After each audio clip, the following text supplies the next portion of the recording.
सभी को राम राम। नमस्कार। मैं हूं पीके अग्रवाल। आप देख रहे हैं ट्रुथ प्लस। साथियों, आज बात करेंगे पहलगाम पर हिंदू टूरिस्टों पर हुए आतंकवादी हमले की, जिस पर लगभग 26 लोग मारे गए। उसमें एक स्थानीय नागरिक भी है, बाकी अधिकांश हिंदू टूरिस्ट हैं। अब मैं इस आतंकवादी हमले को चलो धर्म से नहीं जोड़ता। अगर कोई आतंकवादी हमला करता है उसके पूरे धर्म को नहीं जोड़ना चाहिए, ऐसा कहते हैं, मैं भी नहीं जोड़ता।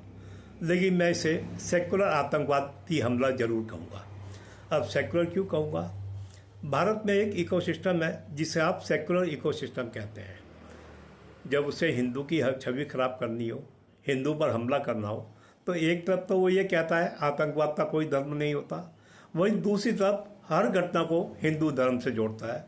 हिंदू को आतंकवादी साबित करता है, भगवा आतंकवाद कहता है।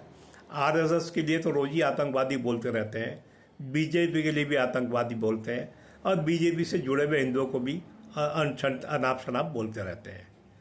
वही इकोसिस्टम जो हर घटना में हिंदुओं को आतंकवाद की दृष्टि से देखता है, उसे यहाँ धर्म नज़र नहीं आ रहा। धर्म क्यों नज़र नहीं आ रहा? क्योंकि जो पीड़ित है, जो मारे गए हैं, जो टूरिस्ट थे, उनमें हिंदुओं की संख्या ज़्यादा है।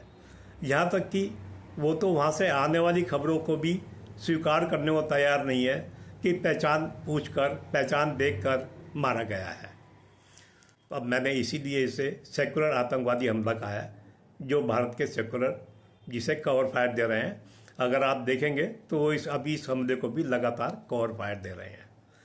अब भारत के सेकुलर की कुछ प्रकृति आपको पता ही है।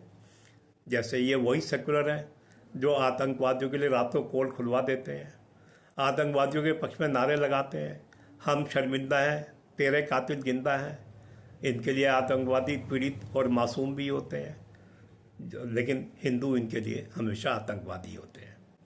अब प्रश्न करना क्या है? जैसे आपको बताएं, हमारे पूर्व सीडीएस जनरल बिपिन रावत ने कहा था भारत को 2.5 मोर्चे से निपटना है। 2.5 मोर्चे में 2 मोर्चे बाहर के हैं, आधा मोर्चा भारत के अंदर का है, वही जिसे मैंने सेकुलर इकोसिस्टम कहा है। मैं इसे डीप स्टेट भी कहता हूँ। आपके पास अवसर है इस डीप स्टेट को, आधे मोर्चे को पहचानने का। जैसे अगर आप सोशल मीडिया पर सक्रिय हैं तो आपके लिए पहचानना बड़ा सरल होगा। आपको ये भी पता होगा हिंदुओं के लिए अब शब्द भांति भांति के आतंकवादी या कुछ भी कौन बोलता है, उन सबके मुंह पर यहाँ दही जमी हुई है। कोई भी यहाँ आतंकवादियों का धर्म तो कर बता ही नहीं रहा है। यहाँ तो मरने वालों का धर्म भी उनका बस चले वो भी ना बताएं, केवल टूरिस्ट कहकर शांति कर लें। बल्कि एक नेता ने तो इसे फायरिंग इंसिडेंट लिखा है। अब फायरिंग इंसिडेंट कैसे है? क्या टूरिस्ट और आतंकवादी के बीच में फायरिंग हुई? ये एक अलग चीज़ है। आपने इस मोर्चे को पहचानना है, आधे मोर्चे को पहचानना है। जहाँ तक बाहर के 2 मोर्चों की बात है, वो मोर्चे आप सरकार पर छोड़ दीजिए, वो सरकार निपट लेगी। अब जैसे अभी हाल में सरकार ने कुछ कदम उठाए हैं, जैसे सिंधु जल समझौते को, इंडस वाटर ट्रीटी को रद्द करना, इस तरह का। अब इनके परिणाम जब आएंगे और भी छोटे मोटे कदम हैं, या जिनका प्रभाव कैसा होगा बाद में पता लगेगा। मैं तो खैर स्वयं मानता हूँ हर बार सैन्य कार्रवाई आवश्यक नहीं है, दूसरे उपाय भी होने चाहिए। सरकार ने सिंधु जल समझौते को रद्द किया है, ये इसका प्रभाव दूरगामी पड़ेगा, इसमें कोई संदेह नहीं। सरकार, जहाँ तक बात है मोदी सरकार, मैं तो मोदी सरकार पर पूरा भरोसा करता हूँ। मैं तो विश्वास करता हूँ ये सरकार बाहर के 2 मोर्चों से निपटने में सक्षम है, लेकिन अंदर के मोर्चे से तो हमें ही निपटना है। उस आधे मोर्चे से कौन निपटेगा? हम।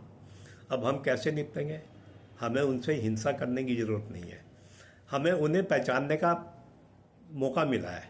आप उन्हें पहचानिए, पूरे इकोसिस्टम को पहचानिए, नीचे से ऊपर तक पहचानिए, और जब वोट का समय आए तो उन्हें वोट की चोट दीजिए। लोकतंत्र में एक सिस्टम से, अपने विरोधी सिस्टम से, हिंदू विरोधी सिस्टम से, देश विरोधी सिस्टम से, मानवता विरोधी सिस्टम से निपटने का इससे अच्छा कोई तरीका नहीं हो सकता। तो ये आपके पास सुनहरा मौका है, आप उन्हें पहचानिए, सोशल मीडिया पे ध्यान रखिए, पोस्टों को देखिए, इनके भाषण सुनिए, अब ये हो सकता है इन्हें और भी बचाने के लिए है। ये वो लोग हैं जो आतंकवादी इनके लिए मासूम होते हैं, उनकी कहानी भी ले आते हैं, लेकिन ये लोग कभी पीड़ितों की कहानी नहीं लाते। इनके शब्दकोश में हिंदू पीड़ित होता ही नहीं। हिंदू तो इनके शब्दकोश में आतंकवादी आतताई आरोपी होता है। तो आप इन्हें पहचानिए।